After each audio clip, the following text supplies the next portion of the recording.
Good morning. My name is Victor Oloo and welcome to the program. This is People in Politics. Let's just take a look at some of the stories that we have lined up for you and what is shaping our political scene. Remember, we only have 364 days now, all right?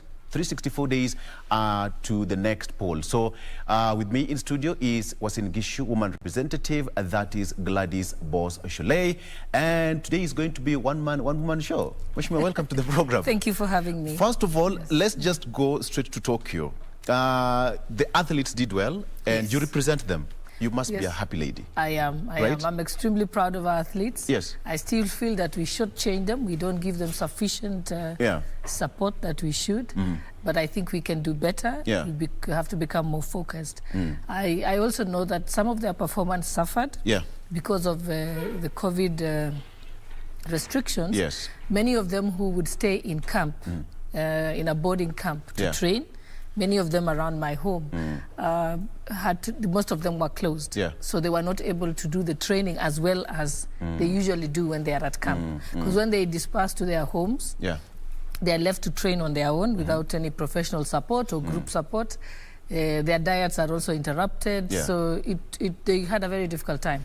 So considering with all those difficulties, they still are naturals, and I think it's something we must nurture. Some question we were asking ourselves: what do they eat now that they are your neighbors?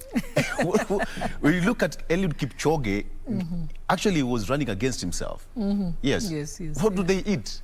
A lot of people I think it's the genetics, of course. Science has said the growing up in high altitude allows you to be able to hold oxygen longer, and therefore you have more endurance. Yes, so I think it's the genetics and the area that they grow up, and food is a big thing. Exactly. And I think that's the sad part in Kenya. We grow healthy food, then we sell it and buy unhealthy food from the supermarket. So even when we talk about taking health being one of our pillars, we must focus on the food intake, because a lot of the health problems we have got to do with what we eat. There has been a very marked increase of non-communicable diseases in Kenya. And all of it is related to food. And I'm happy I saw the story on on my pesticides petition.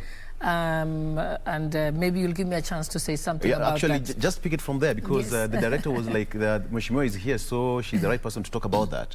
Yes.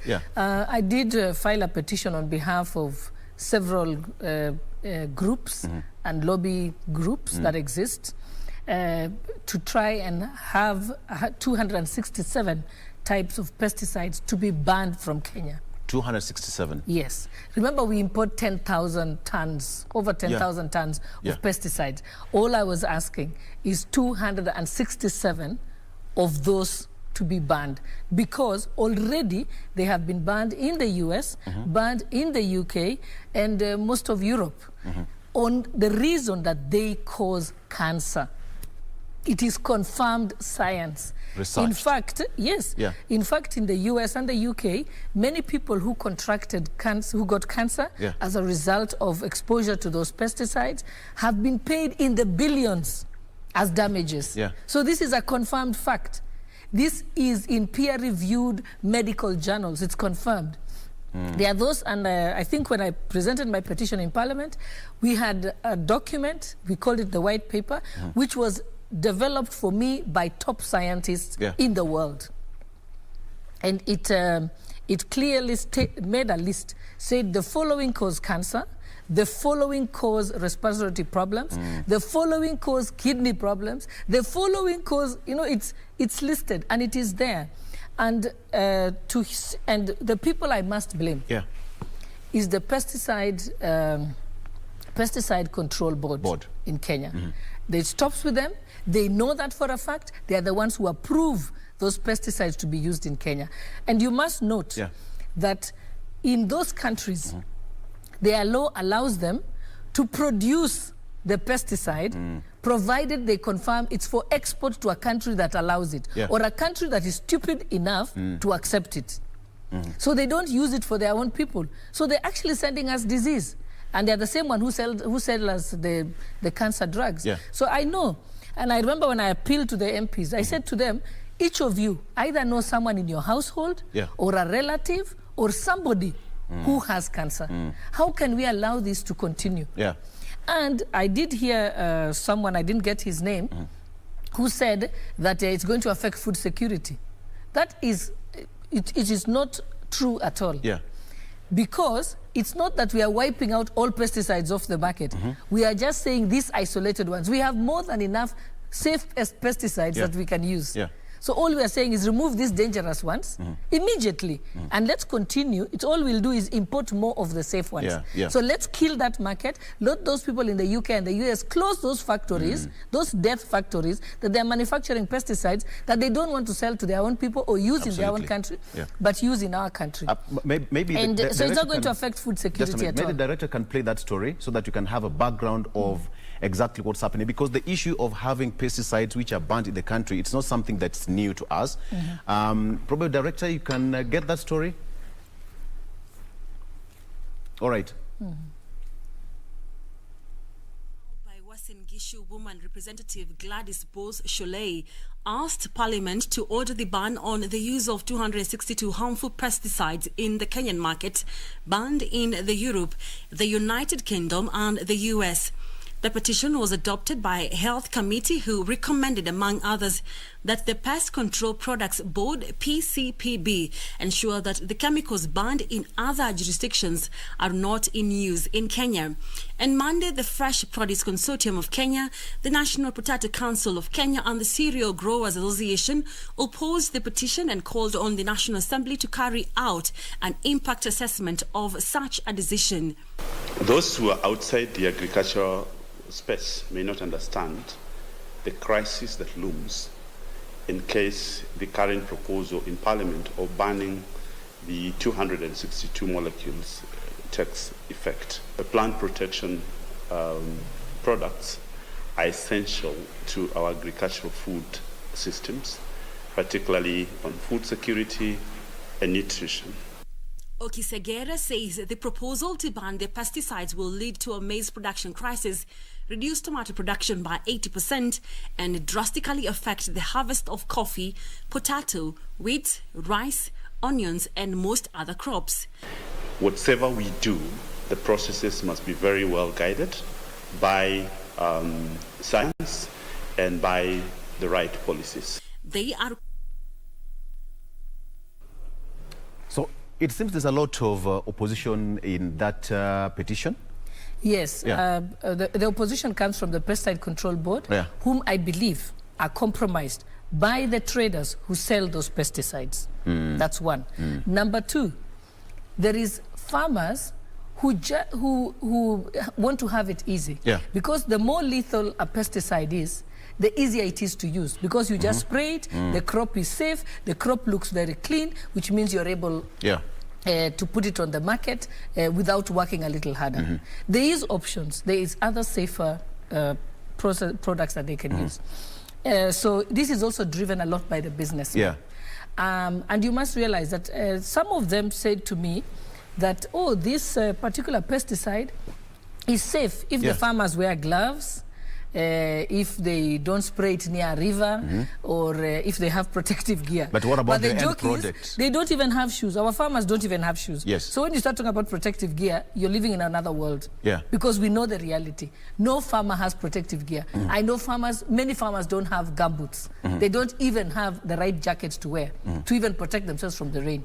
Remember, these pesticides go into the ground. Who is policing to make sure that it's not near the rivers? So it's going into the rivers, it's going into our water bodies. Our animals and livestock are eating the grass, which has the pesticides. It goes into the meat that we eat, and that is why we are getting sick. One should ask themselves, when I was growing up, I had very little about cancer. Today, every place you turn, somebody has cancer. So are they telling us that it's better to have food in your stomach but let it kill you? You know, it doesn't make sense. Because of business. We can produce food. I also tell people, and by the way, research was done. If you go to many farmers, their farms, they will tell you, this vegetable is for my family. That's the one they don't put pesticides. In a very small strip. Yes. And then they'll tell you, and this one here is for export. And this other one is for the local market. You know, because as export, they actually check the residue of the pesticides, right, and they won't allow it. It would be cleared for export. And what happens is when it's not cleared for export, it should be destroyed. Yeah. Instead, it comes back to the local market. So it is sad. And when I think the gentleman there said people who are not in the farming. I am a farmer. I understand it. I grew up as a farmer. I always tell people, if you see a vegetable that is perfectly clean, that does not even have one insect bite, think twice. You should be very afraid. Right. Because even the insect knows it's poison. No, the insects, I mean, they will not eat something that is poisonous. Yeah. So when you see the insect not eating it, it means it is poisonous to the insect. So how much more poisonous is it to you, who's having it in large quantities? Then it means that we've been consuming a lot of poison for a long time. Yes, and I think this is a crusade I will not give up. Yeah. And soon we will be going after the Pesticide Control Board as individuals, because they have failed in their professional work. They shouldn't, someone said there that it should be guided by science. Anybody can read the white paper that we developed under it's called the Food Security Team. Actually, it's called Route to Food. The document that was developed is actually based on a desk literature review. All we needed to do was get all the international journals peer-reviewed by the top science schools in the world, in those countries who have studied it. We looked at the lawsuits that have been brought against those companies, and all of it was we reviewed and said, all we said is don't even do fresh research in Kenya. Just get rid of these ones. We can continue the research afterwards on all the others. But at least on these particular ones, the work has been done for us. So the Pesticide Control Board needs to do nothing. Just read the international journals and look at what is happening around the world. And remember that those scientists overseas are much better than the ones we have here. So they have been doing this research for hundreds of years. We've had a shorter stint. They are good, yes, but we've had a shorter stint at the research. So it is possible, and we do that all the time. There's nothing, we don't have to reinvent the wheel. Let us just borrow from what has been done. So there is no excuse whatsoever. In fact, I was disappointed with the Health Committee, because the Health Committee shouldn't have passed the buck to tell them, please ensure that you remove, tell the Pesticide Board, please ensure that you remove the harmful pesticides. They should have said, because they had sufficient data before them and presentations by scientists before them, and they should have just said, these should be banned in the interim, even as we are discussing. But why did it take long? Or even say, phase it out, that within the next 1 year, they should be off our market.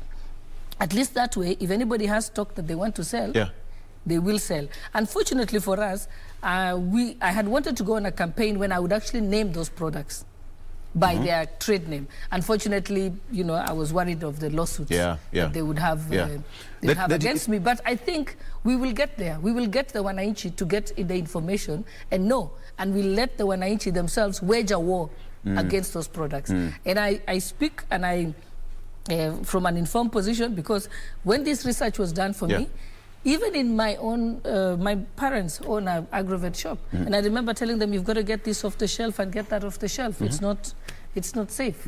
So we will begin to start this campaign and take it to the people. Unfortunately, these pesticide companies have a lot of money.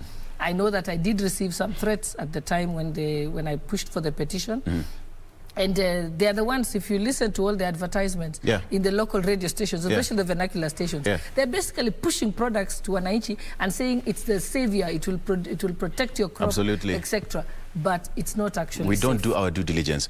I think that's a fair point. It means that we've been consuming a lot of poison. From your petition, over 200 pesticides in our local market. Myself included. I also realized I was using some of those products on my own farm.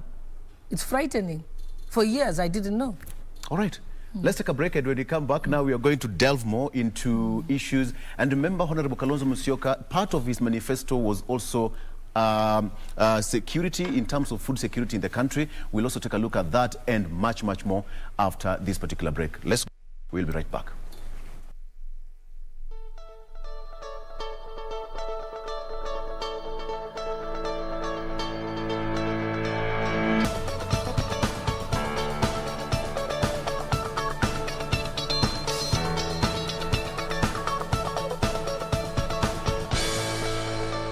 Welcome back. And if you have any questions, any comments, please just go to our social media at Victor Law at KBC Channel 1, and we'll be sampling them during and after this particular debate. All right. So, Mheshimiwa, it's been a busy week since last week, politically. And yesterday we saw the businessman, the Turkish, who was deported back without, let me use this word because as per the information we have there, he wasn't deported. So what actually happened? Okay, the information that I have is what I've read in the newspapers or heard what his lawyer, Hamid Nasir, did say. Hamid Nasir confirms that he was forcefully taken out of the country, processed at the airport by the anti-terrorism police unit, and put on an aircraft back to Turkey. If it is true that he's a terrorist, and because he was handled by the anti-terrorism unit, then he should be charged in court and arraigned in court as a terrorist. That has happened in the past. We've had, we even have a terrorism court in Shimolatewa that was designed with security features for arraigning terror suspects. So you don't deport a terrorist and you don't put them on an aircraft. In fact, no aircraft would allow them to be on an aircraft if they are a terrorist, because they would be on a no-fly list, and that is why they'll be held in whichever country and can be tried. And terrorism is an international crime. So I think what has happened is very disappointing. Our security apparatus have decided to become political as opposed to doing their job properly. I think this is wrong. I was happy to see that it will be ventilated in court by his lawyers, even if he has left the country. It is something that we must set the record straight. Because if we allow a government to abuse power, and then we are going on a dangerous path. In fact, I tell people, if you allow them to abuse power on one person, they will do it on the next person. And I think it started with Miguna, if you remember. Same kind of tactics were used, and they bundled him out of the country. And later, actually, he could have had he had permission to come back into the country, but unfortunately, because of the altercation that happened at the airport, then you are put on a no-fly list. So, which means that is what he's suffering from. Not that the courts have not confirmed that he's allowed to come back to in Kenya. So this is an abuse of the rule of law. We also hope that Law Society of Kenya, which is actually mandated under the law to help uphold the rule of law in Kenya, should be able to step in, because this has to be cleared. Because one day each of us will suffer that kind of issue. It's also very sad for Kenya because it sends a very bad message. When people want to go and do business in a certain country, the first thing they check is, are there arbitrary arrests? Will I get a fair trial before the court system? Will the cases be heard expeditiously? Will I be dealt with in fairness, in whichever manner that I'm dealt with? So if those things don't exist, and that security or affirmation by a country doesn't exist, it then affects investors coming into Kenya. It sends a very bad message. I was, and remember, this is somebody who had received a work permit, had a visa, had been coming in and out of Kenya, and so on. So it's just for it out of the blue that you should be bundled into an aircraft and taken.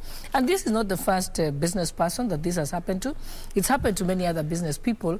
Even just the fact that their companies are raided, or they have difficulty getting licenses, or they just, life is made difficult for them. They make it difficult for them not to undertake business. And that is what affects our economy. If you look at countries like Dubai, Dubai has no minerals. They have nothing, but they have managed, because they've made a place a safe haven for doing business. Anyone can do business there. Everybody there is able to get their work permit or their visa, provided they give the right documents. It has that is what keeps Dubai as a great country. Dubai doesn't even have oil. Some people think that Dubai has oil. They don't. It's a desert. It's a desert. But it's because they have made a conducive environment for people to be able to go and trade there. You want to open a company, you'll do it within 24 hours, and so on. So it is sad for Kenya, and Kenya also is, just very recently, the president signed a bilateral agreement with Turkey, where Turkey agreed to grow the trade between Kenya to about 100 billion, 100 billion shillings. They also agreed. There is also a lot of trade we do. We get our fertilizer from Turkey. We get a lot of our farm equipment from Turkey. We get a lot of steel from Turkey. Yeah. Also, Turkey receives from Kenya tobacco, edible fruits, and even flowers. And yes, and flowers and also cereals. Yeah. So this is a trade partner. It sends a very bad message. Even if there was an issue, it should have been dealt with diplomatically. That's why we have the Ministry of Foreign Affairs, so that you don't end up causing a foreign affairs altercation. Could it be the reason why he wasn't charged? Because the question is, if at all he had any other questions to answer, which country ought to have charged him, Uganda or Kenya? No, actually, terrorism is an international crime. So any country can deal with it? The country at which point you're found charges you. That's why you had Kenyans who were in the US. We've had issues where Kenyans were actually arrested in the US and charged there. Or they were charged at the point of entering US and charged there. Nobody's ever deported back to their country for the charges. Not at all. So this is highly irregular. So was it a ploy to, quote-unquote, embarrass and harass the deputy president? I believe so. But that's my personal opinion. I believe so. Why so? Because the deputy president, remember, has no privacy whatsoever. Everything he does, everywhere he moves, every point at where he is, he's always on check. Is known. Yes. Remember, the security officers that are around him, they protect him. Yeah, they report to him, but they also report on him. Yes. So his whereabouts are known by NIS at all times. The people he associates with are known, and it's public knowledge. So to pretend that you don't know what the deputy president is doing, that's a bit strange. Yes. That tweet was on behalf of the Kenyan government. The tweet he sent, that it was all about political pettiness, and he finished destroy. It was political pettiness, is expensive, dangerous, and will destroy our economy. Shame. And he said he called him and he apologized on behalf of the Kenyan government. Yes. Was that a direct attack to the president or the government? No, I think I've had situations sometimes when foreign guests that I know or persons that I know have been manhandled by the police, harassed by the police. And sometimes I've actually gone to sort it out, and I do apologize to them always. I say, I am really sorry. I'm embarrassed that this can happen in my country. So we do that all the time when people are not treated well, and we realize it, because you feel ashamed as a person. Yeah. Yes. So moving forward, are we likely to see, what are we likely to see? Because now that he was not charged, he's out of the country. So what next then? I think his lawyers, I've read that his lawyers said they will fight that deportation order or whatever process was used in order to conclude it and to settle it for future for other persons. Yeah. Yes, because that is not fair. And even this was, and I'm saying that's why I say it's politically motivated.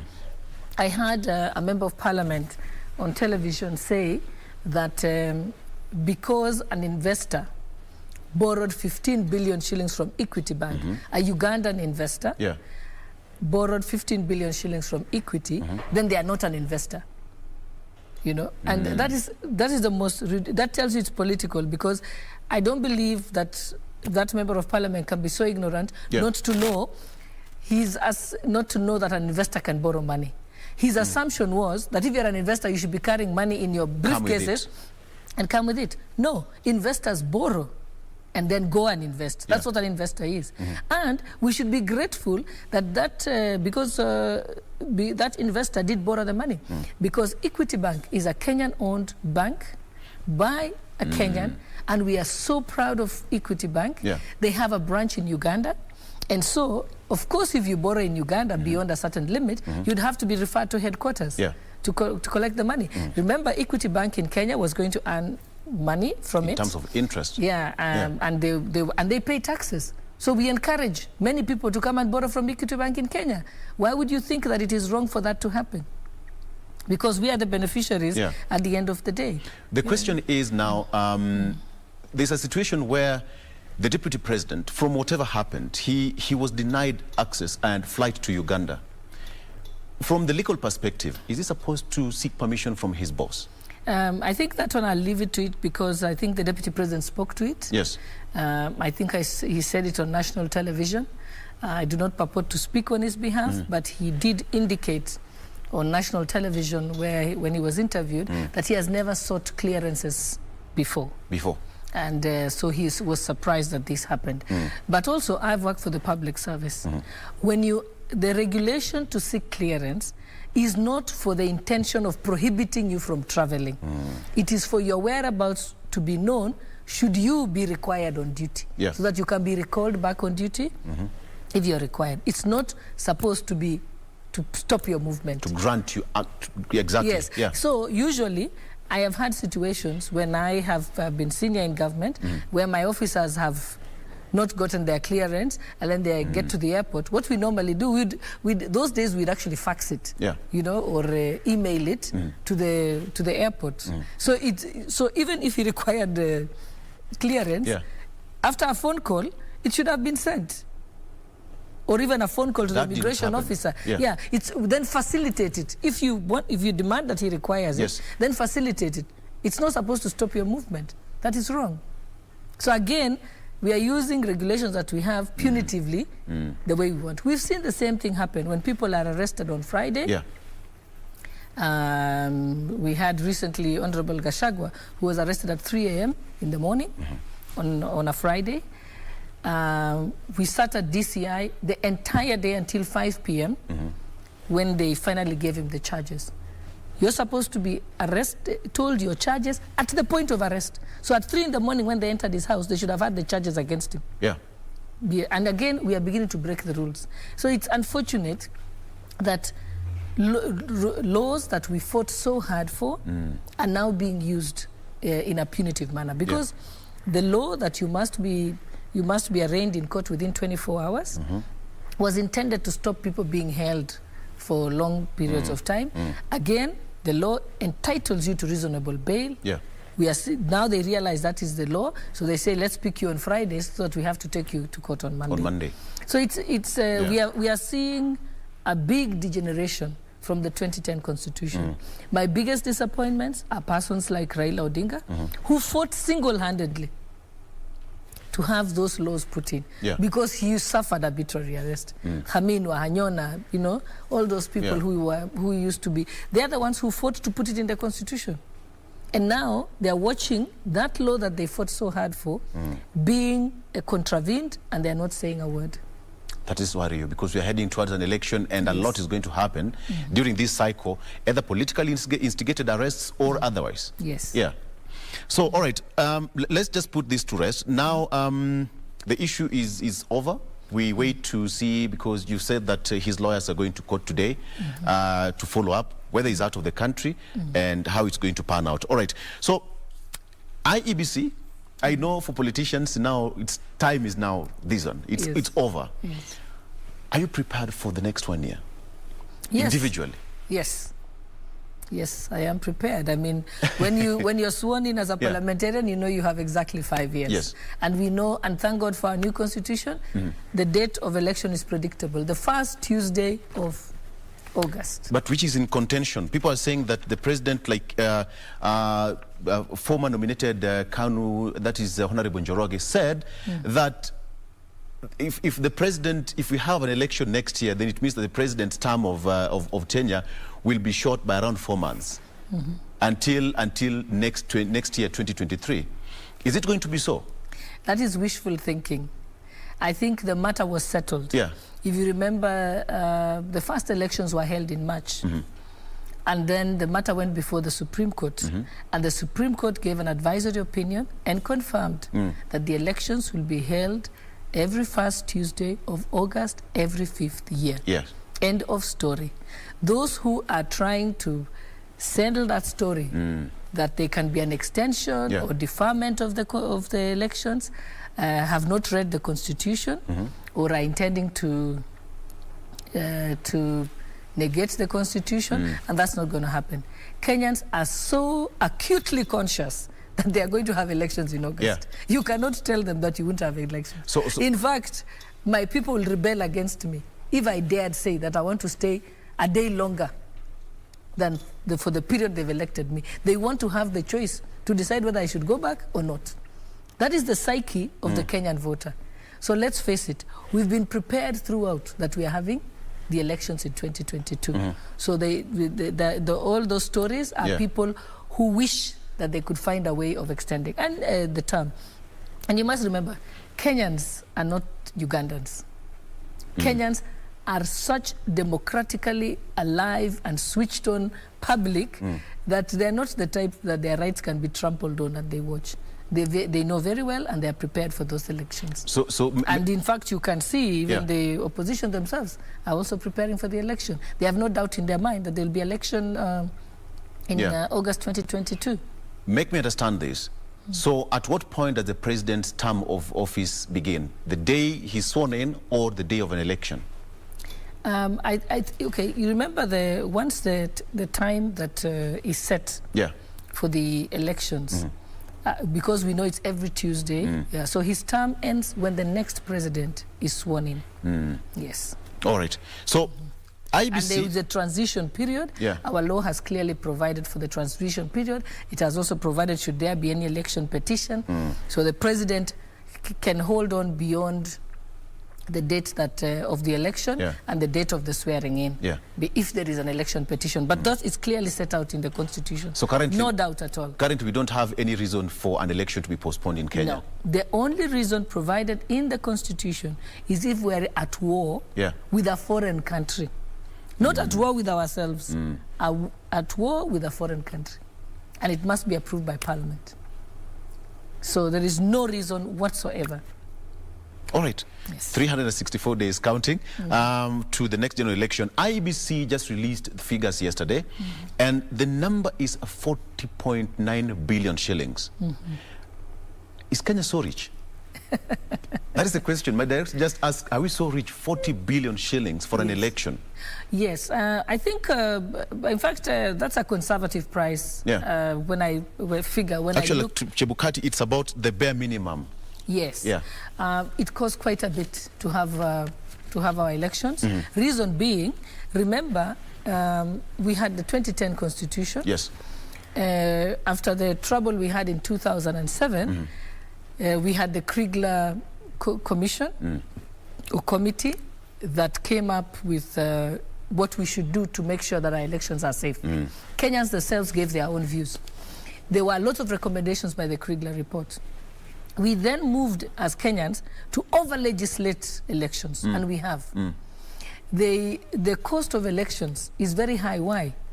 One, we use biometric kits. Yes. What they're calling KIMs. Basically, that is state-of-the-art technology. No country uses it. Australia, which has the best-run elections or the best electoral commission in the world, does not use electronic kits. You don't even carry an ID and you don't have a voter's card. You simply go to your polling station, you give your address, and they check your name, they cross out your name, it's a photocopy, and the ballot papers are photocopies. You vote, and you walk out. That's it. Because they trust themselves, there is no suspicion. I think what we are paying for as Kenyans is because suspicion, our history of stolen elections, so we became very careful. So the KIMS kit is a huge cost. Our ballot papers are as safe as banknotes. In fact, probably has more security features than banknotes. I think they have no less than 10 security features. I was there when it was designed, yes. I was part of the team that actually designed them. So that is the problem.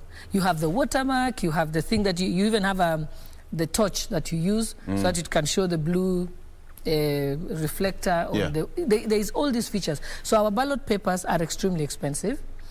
Also, we decided that we don't trust to have the opaque ballot boxes because we don't trust. So we moved and said we want translucent boxes. Those are actually the most expensive boxes. That's another cost. We also moved to say we must have, a polling station cannot have more than 700 people. So when you have 700 people per polling station... It means you have to distribute all polling stations across the country. Yes, exactly. So, and remember, every polling station, every classroom will have 6 clerks who are paid, a presiding officer, a deputy presiding officer. It will have 2 security officials, and that also, we pay, the police force are paid. By the security agencies, are actually paid by IEBC during the elections. Remember, vehicles are rented. When once the ballot papers land in Nairobi, they have to be held in a warehouse. There will be trucks with police officers escorting those trucks to take them to the counties. When they get to the counties, they stay in another warehouse where they will also be other vehicles rented to distribute them to various places. Other parts of Kenya, they are distributed by helicopter and fixed-wing aircraft. Because of logistical and challenges. Boats. Exactly. So there's so much cost in our elections. So that figure, having been an election manager myself, is pretty justified. When we talk about when you have the clerks, remember that you've got to train them first, and this you're talking about several hundreds of thousands of persons. So when you train them, you pay them, you house them, you feed them. When they come on duty, again you pay them, you feed them, you transport them. They will also have to have airtime in order to be able to make their phone calls and so on. Remember, every polling station has a backup light. They usually have those gas lamps. So those gas lamps have to be purchased because they are required should electricity fail. So there's a lot of costs that go. So 40 billion is fair enough? It's fair, and I think it's a conservative figure. During elections, because all the ballot papers and every polling station has to be secured by security agencies, but also we still need our police force to be available should there be any problems. They normally they recruit from KWS, the prison service, everywhere. Any uniform police are usually taken to be used. All of them are paid. They get a per diem. They travel. They've got to be paid. It's a process. That an election is a process, and actually, if you look at you have been there before. It's a process that begins after every election period. In fact, for election managers, when you study election management, it's a 5-year cycle. It doesn't so there's stop. Activities. It doesn't stop. Right. Unfortunately, in Kenya, I know that the Electoral Commission have not been well treated because they should have been. In fact, it's imperative and urgent that they must start mass voter registration right away. Because they say according to their statistics and according to the 2019 census report, there is some 7 million Kenyans who have not registered as voters. And I think the High Court decision did allude to it. And if I was Chebukati managing elections, other things can be done later. Other activities can happen later. I would start the mass voter registration. Mass voter registration immediately first, because with mass voter registration, after the registration, you have the cleanup of the register. They hire hundreds of young people to help clean up the register. Computers, they are renting rooms, and so on. And most of the colleges are usually taken and used to clean up the register. They've got to train those people who are doing the cleanup of the register. They use very high technology to clean up the register, and after cleaning up the register, they then take it back to the polling stations for inspection of the register. And then after inspection, people can make corrections. It goes back and goes through the process of cleaning up. So it's a long process, and I think they should start voter registration immediately. Other activities can be later. I saw also that they've mentioned about campaign financing. Exactly, and the caps. Yes. Let me just bring to your attention something here. Among some of the things that the chair said that, among other things, open campaign financing accounts, that's for any competitor. One must have financing expenditure committees and appoint authorized persons who will manage campaign funds at least 2 months before election. Now, the new rules are contained in the Campaign Finances Act that's of 2013, which IEBC hopes to enforce ahead of 2022 general election. The question is, if we have all these rules put in place, don't you think that most of the young people who are planning to get into politics will be locked out? Yes, and that is why it is sad that IEBC is doing it now. Yeah. That's a knee-jerk reaction. Remember, that law of campaign financing was entrenched in the Constitution of 2010. After 2010, we were unable to implement the law. And then there was a knee-jerk reaction again by IEBC in, I think, 2017. They attempted to put in the same law. Yes. And people went to court because the time was too short to set up all that apparatus and so on. Yeah. And this is what they should be doing in the 5-year cycle. Because if they did it earlier, people would be prepared and would have been set up, or at least there should have been a public participation on that regulation to allow the regulations not to be punitive or to lock out people who are unable to set up a committee and so on. Yeah. So that it works well for somebody who's running as a presidential candidate, but it's a bit difficult for, like, you know, an MCA, you know, and a member of parliament. It's a bit too high key. Yeah. If I was IEBC, I wouldn't even worry about setting spending limits. Yeah. Because what are they setting the spending limits based on? You don't know what the cost of car hires or billboards or posters will be next year. Yes. So I don't know what they are basing it on. Yeah. Usually, in most countries, on the campaign financing law, they don't focus on the spending limit, but they focus on the reporting. Right. So you spend, but you're required to report. Yes. Because even now, how will they police how much you spent? Yes. If, I mean, when you're campaigning, you might find a few of my friends will tell me, I'll give you 3 of my vehicles. You can use them during campaign. How do I cost that? Do I cost it like I was hiring the car? Yeah. But it doesn't really cost me. I've not really spent the car hire. Yeah. Somebody has given me their vehicle gratis. So it's a bit, or if you know somebody who has a printing plant and they are a friend of yours, they can say, I'll print your posters.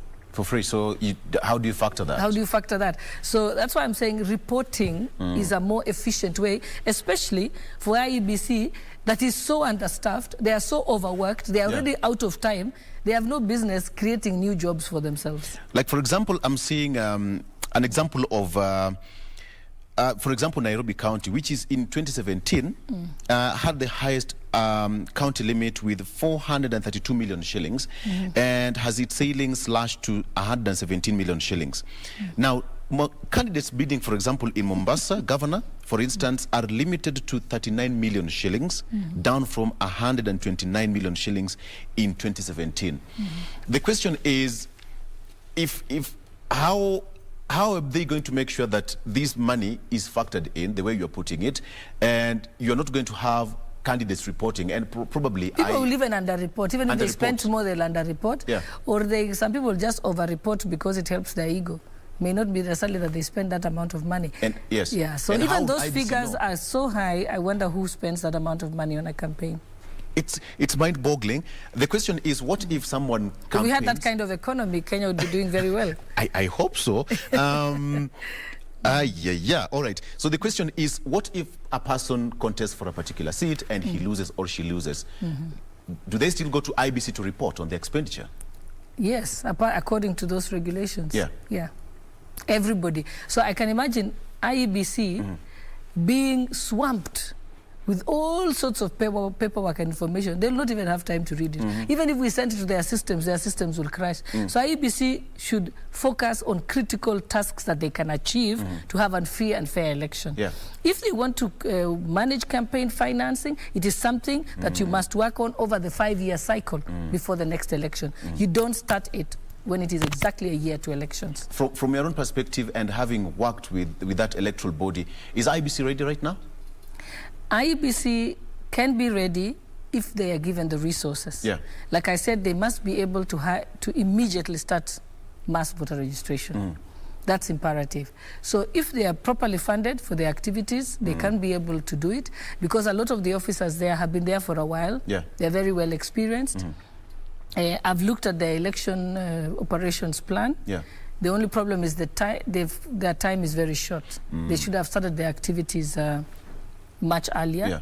So we do hope that that they can start right away. They are capable, but our elections require resources. Yeah.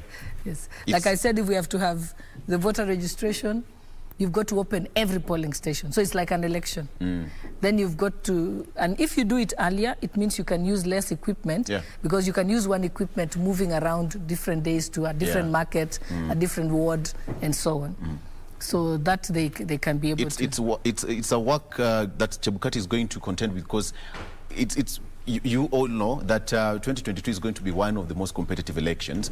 And he said in a report yesterday that it's going to be more competitive because we have more 20,000 candidates, up from 14,000. That is for all the aspirants in the country. That is 6,000 more.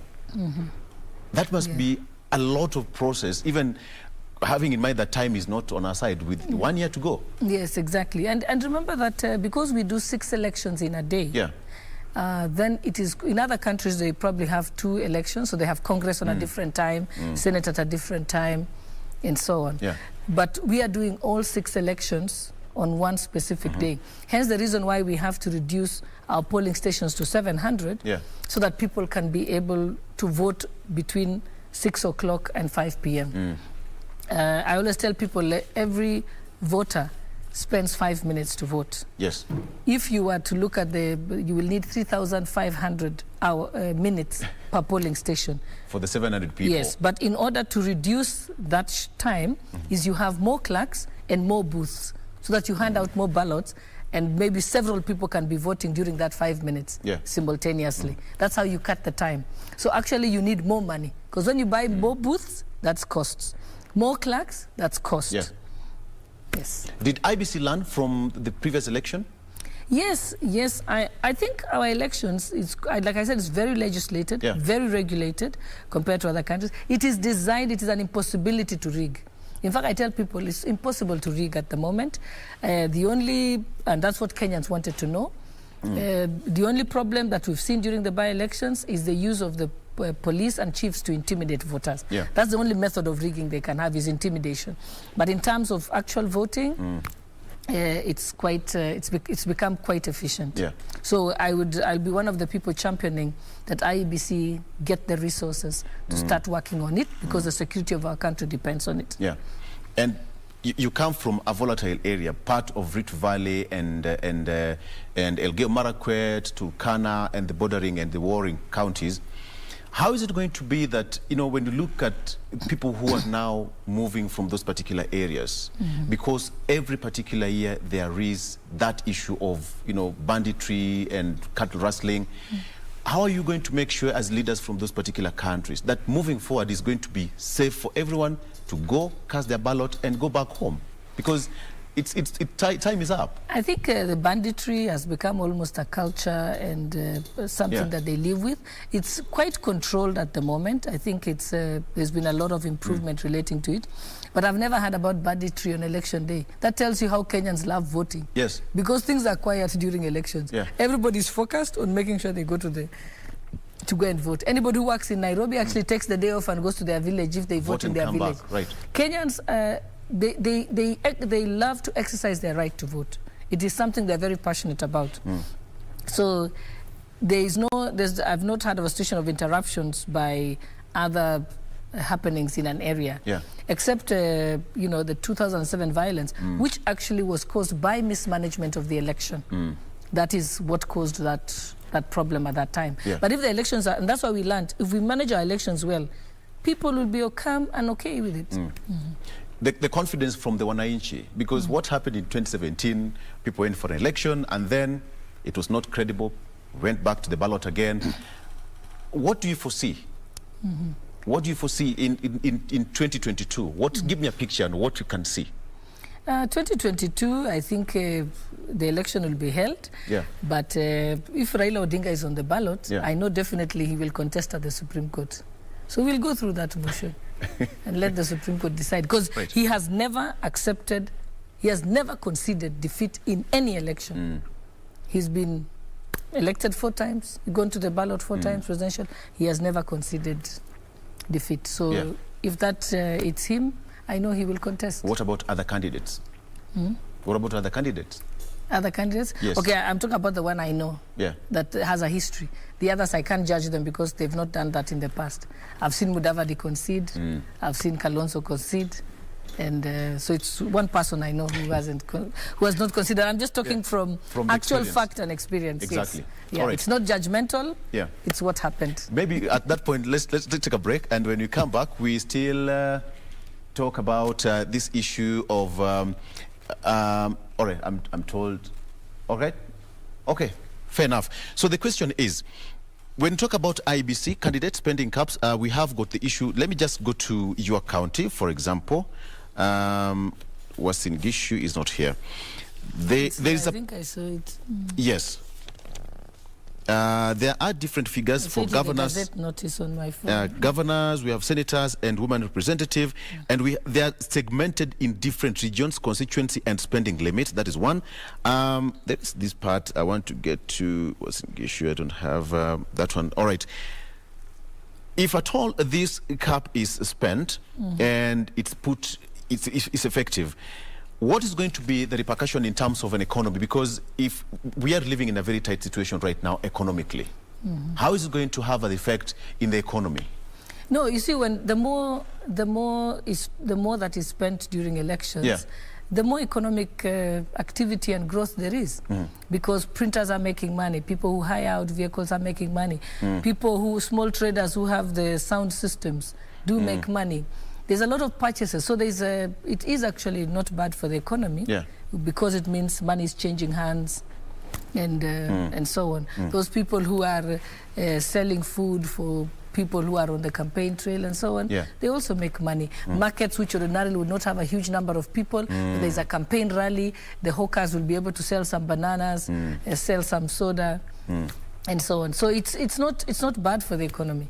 It's actually a good thing. But as to how IEBC came up with the figures, I think they're the only ones who can explain that. Exactly. Because it's a very in-depth economic assessment, and you'd have to actually speculate and predict what costs of goods will be. Then somebody would ask that election in Kenya is only meant for people who have money. Because it's expensive. You talk about money in the 48.9 million, talk of billions of shillings. So if you don't have money, you're not going to get an elective post.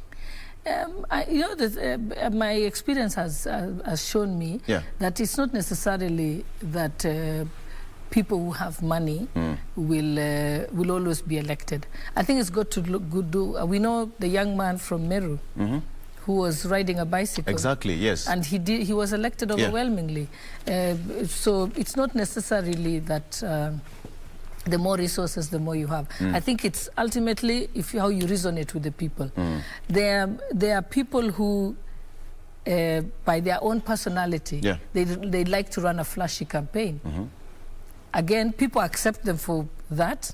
And know that I like the guy, but he likes to do this, it's fine. So a lot of it, it's not got to do that the more money you spend, the more guaranteed that you would be elected. I think the biggest expense for any candidate is your agents. And I think, because that is really, that can affect your election. Because if you don't have agents who are awake and confirming that that the right figures are fed into the result form, that the counting of the ballots is being undertaken properly, then that is where you can lose. So I think the biggest expense is, I would say, is actually the agents. That's what can lose you.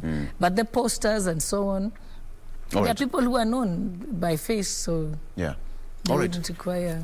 All right, so let's take a break for real, and we'll be right back. And we're still having that conversation. Send in your comments, your questions, and we have Honorable Gladys Shollei here just to give us her experience. She's been there in an election board, and she's been in that particular situation before. So we are just getting to understand what's happening, having in mind that just 1 year to the election. We're taking a break. We'll be right back.